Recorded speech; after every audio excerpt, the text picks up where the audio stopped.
Baik, terima kasih pimpinan, rekan-rekan, Ibu Menteri, saya di sini Bu, dan jajaran Kepala BKN.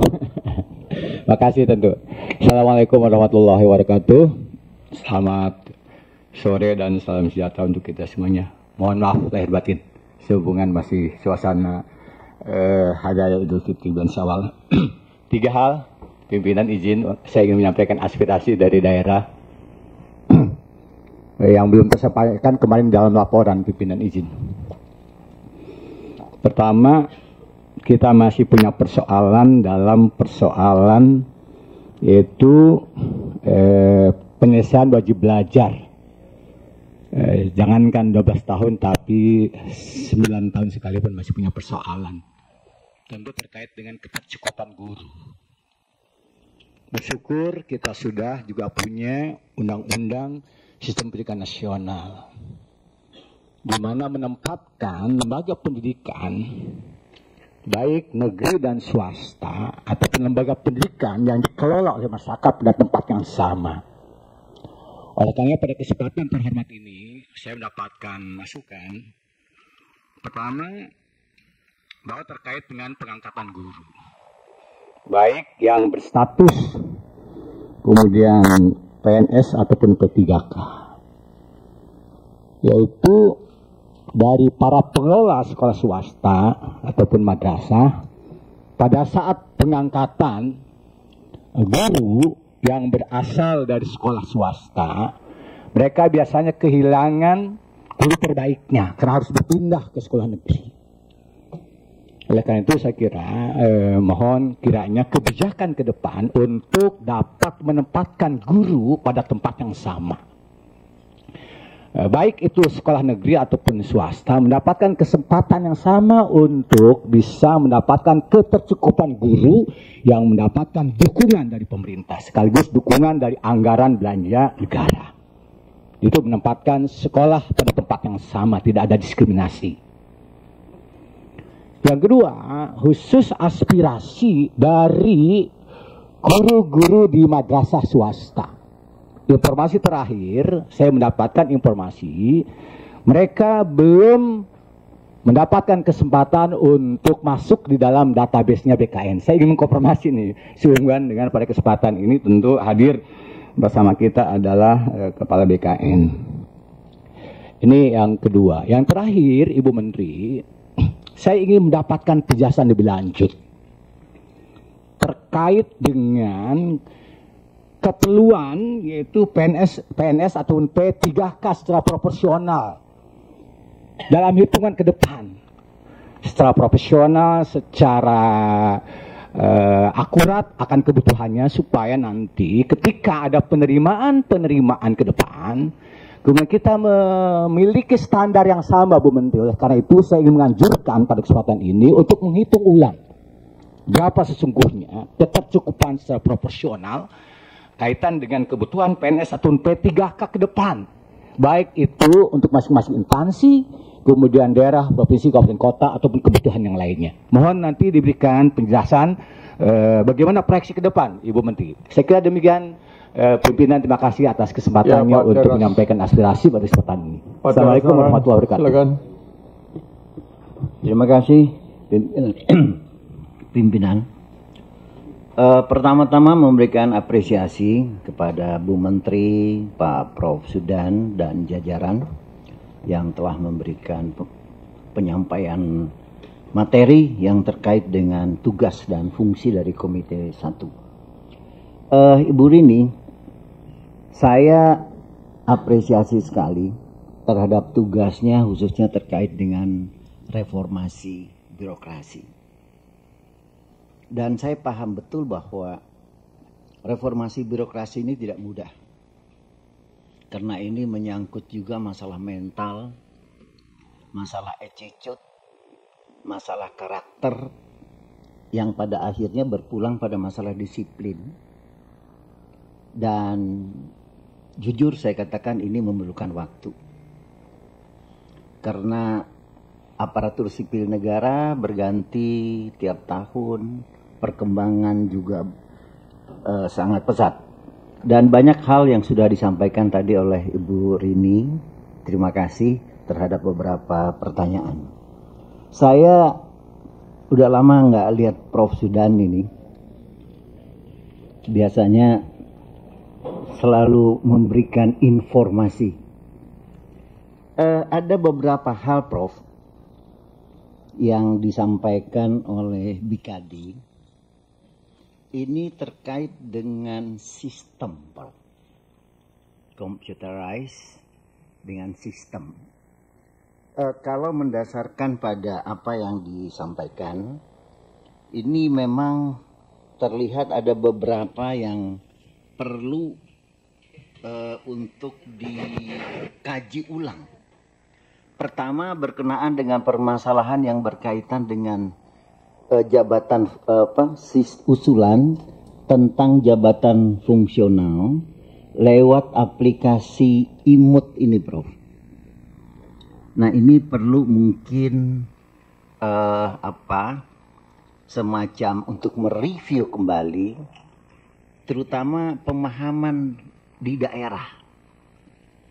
Karena ada beberapa sistem katanya yang terkait ada memperoleh approval dari PYB dan kemudian PPK. Saya tidak tahu persis, nanti mungkin Prof. Zudan berkenan untuk nanti bisa meneliti ini, sehingga menimbulkan adanya kemudahan bagi daerah di dalam rangka untuk jabatan fungsional ini. Kemudian yang kedua juga terkait dengan seleksi terbuka lewat aplikasi. Nah, ini perlu semacam sosialisasi mungkin, semacam pemahaman yang lebih komprehensif, terutama di daerah, Prof. Karena tidak semua daerah memahami, dan kemudian tidak semua di daerah itu juga, ya kita maklumin lah. Karena masalah aparatur sipil negara ini kan juga terkait dengan sumber daya manusianya. Kemudian juga mengenai masalah yang menyangkut permajaan data. Permajaan data dari P3K yang menyangkut masalah relokasi. Nah, ini, dan yang terakhir, Prof, menyangkut pelimpahan kewenangan dari aplikasi. Nah, ini kan menyangkut juga aplikasi dari layanan BKN yang merupakan pendelegasian, saya rasa ya. Saya tidak paham betul ini. Tapi nanti Prof. Zudan, beberapa poin ini saya akan nanti seizin dari pimpinan untuk membuat secara tertulis, biar nanti bisa lebih detail hal-hal apa saja yang menjadi kendala di daerah. Tapi prinsip bagi saya, Prof, tidak mencari siapa yang salah. Tapi prinsip bagi saya adalah bagaimana menyempurnakan, sehingga di daerah itu paham betul mengenai masalah yang menyangkut aplikasi-aplikasi ini. Demikian pimpinan dari saya, sekali lagi terima kasih. Salam saya buat semuanya. Terima kasih, Pak. Sebentar di sini dulu ya, silakan. Kiri kanan Pak, biar adil. Ya, terima kasih Pak Ketua dan Wakil Ketua Komite 1 yang saya hormati, Ibu Menteri dan Pak Prof. Kepala BKN. Terima kasih sudah hadir kembali. Saya salut dan bangga dengan Menpan RB ya, Kementerian PAN dan RB berserta dengan Kepala BKN yang tidak jemu-jemu. Ibu yang paling sering hadir kemari dan kami sangat bangga, salut dan apresiasi itu. Selamat sore Ibu Bapak. Yang pertama tentu kita apresiasi ya bagaimana kerja keras dari Kemenpan RB bersama dengan BKN yang sudah menyelesaikan tahapan-tahapan proses penerimaan CASN baik PNS dan P3K yang penuh waktu dan paruh waktu yang sudah menyelesaikan tahapannya. Dan tadi saya melihat laporannya seluruhnya sudah mencapai 100%, baik yang ASN maupun yang non-ASN. Nah, di laporan itulah saya ingin bertanya, 100% ini dalam artian apa? Karena sejak awal pertemuan kita dengan Kementerian Pan-RB bersama dengan Kepala BKN, apakah ini berarti 100% sudah terpenuhi semua kebutuhan pegawai kita, ya? Atau seperti apa artinya? Karena kita sudah melaporkan sebenarnya sejak akhir tahun lalu juga pertemuan di awal kita bertemu, banyak sekali formasi-formasi yang sebenarnya tidak dibuka kemarin, yang notabene sangat dibutuhkan dalam kerangka pelayanan publik kita. Yang pertama misalnya saya berulang-ulang menyebut dari 100% itu ada sekitar 65% misalnya guru agama Kristen di Sumatera Utara baik SD, SMP, SMA itu tidak ada. Maka 100% ini dalam artian apa? Ini sekolah negeri loh gitu ya. Kita belum bicara soal sekolah lain. Di sekolah negeri setingkat SD, SMP, SMA di Sumatera Utara 65% jumlah sekolah yang, jadi kami mendapat data sekitar 1856 sekolah SD, SMP, SMA itu ya tidak ada guru agamanya. Nah, maka pertanyaan saya persis di 100% itu 100% apa ini artinya? Itu yang pertama. Yang kedua misalnya nakes, tenaga kesehatan. Di 5 kabupaten kota di satu pulau namanya Pulau Nias. Jadi di Pulau Nias itu ada 5 kabupaten, 4 kabupaten dan 1 kota. Itu misalnya di satu kabupaten cuma ada 1 dokter, Pak. Di satu di rumah sakit umum daerahnya gitu misalnya ya. Puskesmas yang bersebaran di banyak, apalagi pustu gitu, tidak memiliki dokter misalnya. Nah, ini apakah dalam konteks nakes ini 100% itu dalam arti apa gitu? Terpenuhinya kebutuhan atau terpenuhinya apa ini? Karena kalau kita melihat dari jumlah kebutuhan layanan publik ya dari badan-badan pemerintah kita ini, dari institusi pelayanan publik ini tidak mungkin itu 100%, itu artinya. Maka pertanyaan saya adalah bagaimana caranya kita mengatasi ini. Yang saya sebutkan tadi ada 65% sekolah negeri SD, SMP, SMA yang tidak memiliki guru agama Kristen dan nakes tadi. Itu masih di satu kawasan ya. Kalau kita datang ke beberapa daerah agak pedalaman, Kabupaten Dairi, Kabupaten Toba, begitu ya, Kabupaten Palas, Paluta Utara dan lain-lain yang masuk ke pedalaman itu memang nggak ada. Jadi puskesmas itu nggak buka, nggak ada siapa-siapa di situ.